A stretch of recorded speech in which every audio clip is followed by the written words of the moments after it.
Hi friends, welcome to టుంకు kitchens and blogs. ఈరోజు మన కిచెన్లో ఒక టేస్టీ రెసిపీని చూపించబోతున్నాను. ఇది సైడ్ డిష్కి చాలా బాగుంటుంది. చూడడానికి అచ్చం ఫిష్ లాగే ఉంటుంది. మనం ఫ్రై చేసేటప్పుడు కూడా స్మెల్ కూడా అట్లనే వస్తుంది.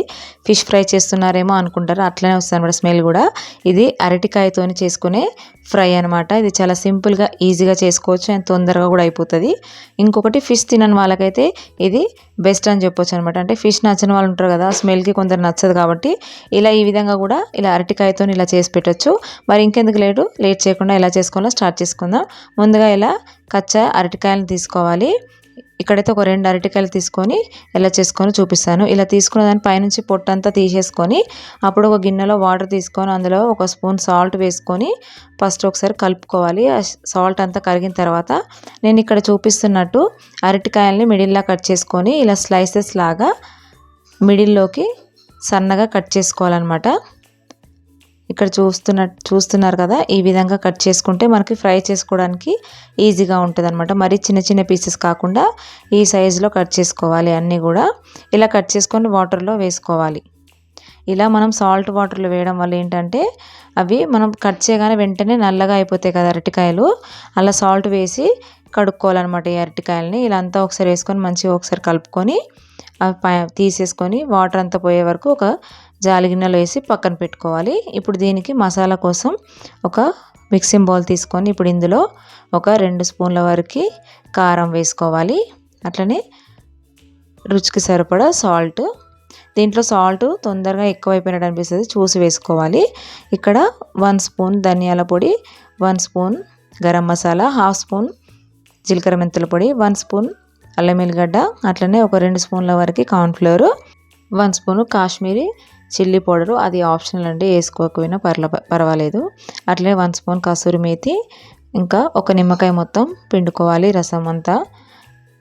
ఇప్పుడు ఇందులోనే 1 స్పూను కొంచెం చికెన్ మసాలా, అట్లనే కొద్దిగా కరివేపాకు, ఒక 1 స్పూన్ 2 స్పూన్స్ వరకు ఆయిల్ వేసుకొని ఇప్పుడు ఇదంతా కూడా మంచిగా మిక్స్ చేసుకోవాలి.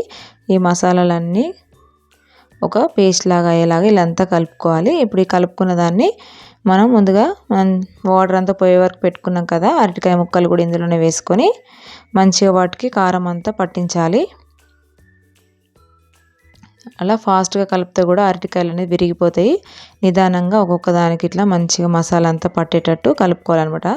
అప్పుడే మనకు ఫ్రై చేసినప్పుడు మంచిగా టేస్ట్గా ఉంటాయి. లేకపోతే కారం ఉప్పు పట్టుకోకుండా మనకు అంత టేస్ట్ అనిపించవు కదా. అట్లా మంచిగా కలుపుకొని ఒక్కొక్క దానికి ఇట్లా మంచి స్ప్రెడ్ చేసుకొని మళ్ళీ ఒక గిన్నెలో పెట్టుకొని ఒక 10-15 నిమిషాలు అలా ఫ్రిడ్జ్లో పెట్టుకుంటే మంచి సెట్ అవుతుంది అనమాట. కారం అది అంతా మనం ఆయిల్లో వేసినప్పుడు విడిపోకుండా. ఇప్పుడు స్టవ్ పైన ఒక ప్యాన్ పెట్టుకొని అందులో కొంచెం ఎక్కువ వేసుకోవాలి ఆయిల్. అంటే ఇది ప్యాన్ ఫ్రై చేసుకోవాలి, డీప్ ఫ్రై కాకుండా. అందుకని కొంచెం ఆయిల్ ఎక్కువ వేసుకొని ఇప్పుడు ఒక్కొక్కటి తీసుకొని ఆయిల్లో వేసుకొని ఫ్రై చేసుకోవాలి. మంట అనేది కొంచెం ఎక్కువే పెట్టుకొని ఫ్రై చేసుకోవాలి, మరి సిమ్లో పెట్టకూడదు అనమాట. మంట హై ఫ్లేమ్లోనే పెట్టుకొని ఇవి ఫ్రై చేసుకోవాలి. ఇవి కొంచెం ఫ్రై అయిన తర్వాత మళ్ళీ ఇంకో వైపు తిప్పుకొని మంచి కలర్ వచ్చేంత వరకు ఫ్రై చేసుకొని తీసుకోవాలి. ఈ విధంగా ఇలా మనకి ఆయిల్లో సపరేట్ అయినప్పుడు అప్పుడు తీసేసుకోవాలి. ఇప్పుడు మిగతావి కూడా సేమ్ అట్లనే అన్నీ ఫ్రై చేసుకొని తీసుకోవాలి.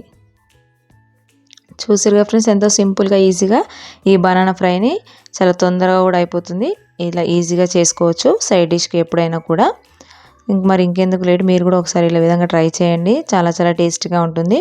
మరిన్ని వీడియోస్ కోసం మన ఛానల్ తప్పకుండా సబ్స్క్రైబ్ చేసుకోండి. అట్లనే మన ఛానల్ని ఫస్ట్ టైం చూసే వాళ్ళు ఎవరైనా ఉంటే లైక్ చేయండి, షేర్ చేయండి, అట్లనే సబ్స్క్రైబ్ చేసుకోండి. Thank you for watching.